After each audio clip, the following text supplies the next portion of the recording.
here's a nice game, check it out, here's a nice article I wrote. They managed to compromise a workstation within the bank's secure perimeter. That's not rocket science. Undetectable backdoors and reverse tunnel technologies have been known for the last 9 or 10 years. Obtain full access on somebody internal, and then you obtain also network access. You try to expand that, you do your network discovery, information mapping, analyze information, then you target the ATM. And from the ATM, from that same computer, you start doing attacks on the ATM itself. Something that used to be the privilege, these attacks used to be the privilege of people who were sitting here, suddenly have gone out here. Especially when we talk about interbanking switches. These huge boxes which aggregate all the transactions and they distribute them around. Some of them are the responsibility of service providers, not the banks themselves. So, would you be surprised to know that the majority of those switches have admin and management interfaces on the internet? No. Other types of attacks which are no longer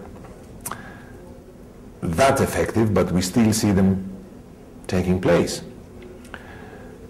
Normally, when you go to an ATM and you type your PIN, there are two different ways of encrypting it. One is to use the native operating system capabilities or the ATM application capabilities to encrypt the PIN and send it on its merry way. Another way, much more secure and lately made compulsory, is to make the encryption on the PIN pad itself. The PIN entry device, the PIN pad, has to conform to special characteristics and do the encryption there. The reason being, if you're using the native operating system or the application, the ATM controlling application characteristics, then the PIN pad becomes yet another keyboard. There's nothing prohibiting somebody from deploying a keylogger to capture pins before they get encrypted. And it's not only pins, it's only card numbers. It's also card numbers.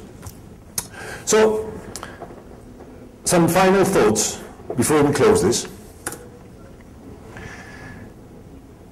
The security of the online PIN transaction scheme, framework, and the protocols themselves, unfortunately, leaves a lot to be desired. We could go on ad infinitum to discuss whose fault this is, but it is a combination of factors that has led us to this particular situation. Backwards compatibility, lack of standardization, and many others. Also the fact that when these devices and these protocols were designed, they were supposed to be black holes, black boxes. Security through obscurity used to work fine in the 80s. Doesn't work anymore. And also security engineering and research about the formal verification of security protocols was really non-existent outside rocket science and embedded systems and air traffic control.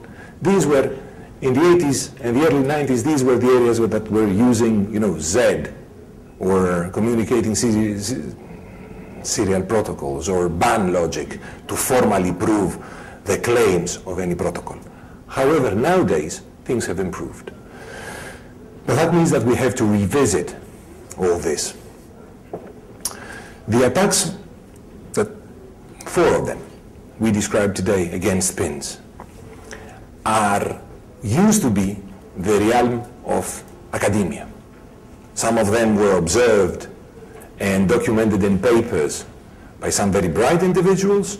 Some of them were found by specialized software, designed and developed in the last 4 to 5 years. However, these attacks are no longer in the realm of academia. They take place as we speak, and it's surprising to see that the reaction of the perpetrators being so fast. There are ATM API attacks announced in cryptographic conferences in March, and then you see some malware implementing this and being deployed on banks' infrastructures after 6 to 8 weeks. So obviously, we are going to be seeing a lot more of those attacks in the future. It's pointless to go and, try to hack the ATM when you can get cards and pins by the bulk load.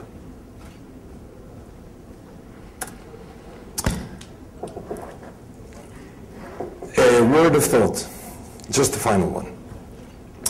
When you talk to a bank, they're right. They are going to say, we use industry best practices. We're a secure shop. We design, we develop, we employ, we enforce strong physical security policies and procedures. So we're safe. That's true. But why would I try to attack the safe bank? Why wouldn't I try to attack a bank that does not employ all these security procedures and all this strong physical security? After all, the secure banks' card numbers and pins travel through insecure bank networks of other banks. I travel abroad. Regardless of how much I trust my bank and do secure transactions in my country of residence, the moment I go to a different bank, I'm at their mercy. Is it safe to assume that all the banks in all the world will implement a high watermark security? No, not really. So attackers are bound to attack the weakest link. Also, why would the banks invest in purchasing extremely expensive, tamper-resistant security modules when the first line of defense is physical security and policies and procedures? That's the final thought. Ladies and gentlemen, thank you very much for your patience, your time. I hope you enjoyed this as much as I'm enjoying the conference.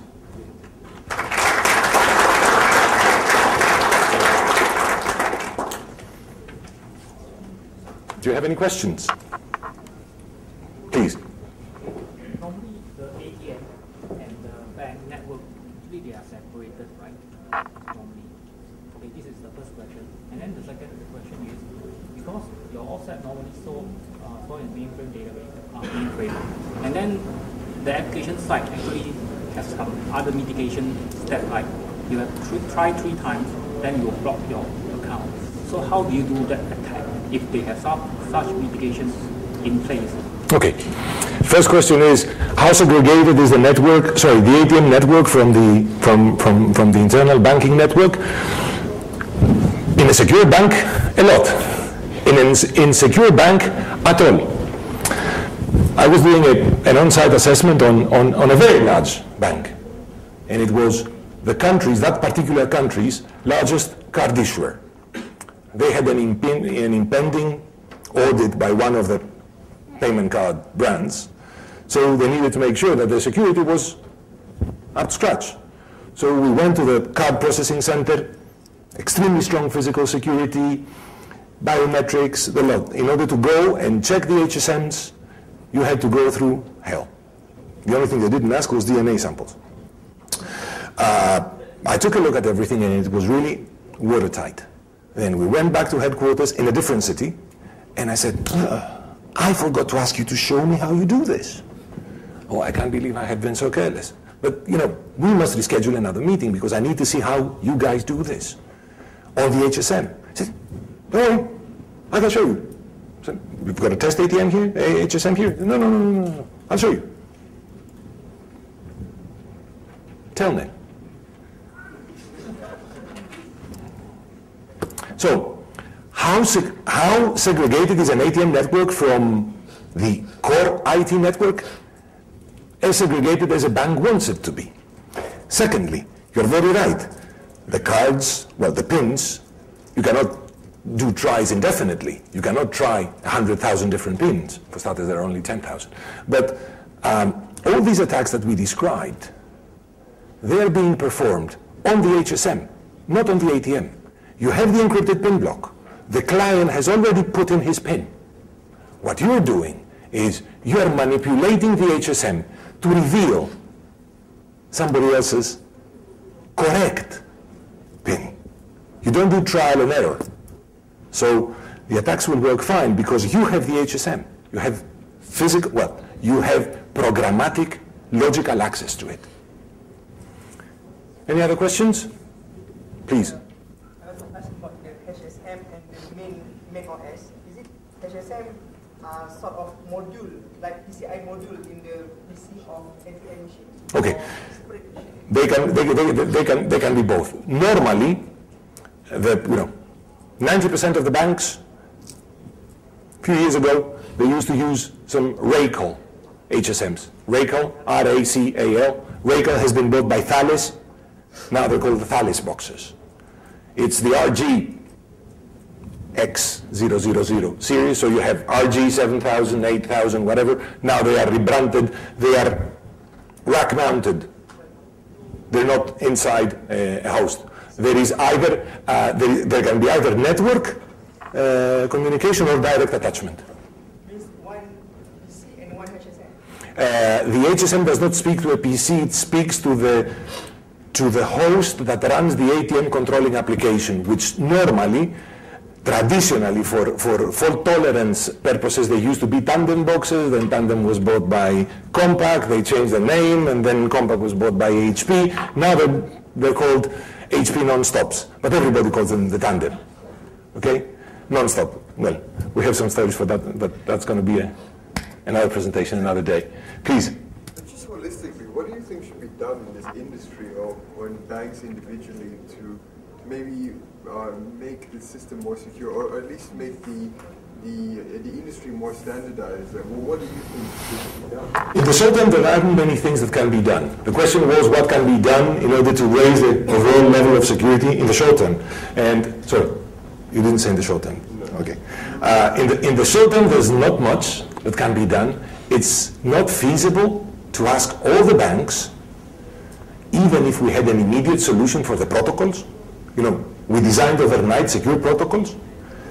It's not feasible to go to every single bank, every single service provider, financial transaction processing system provider, and ask them to overhaul their infrastructure and change it.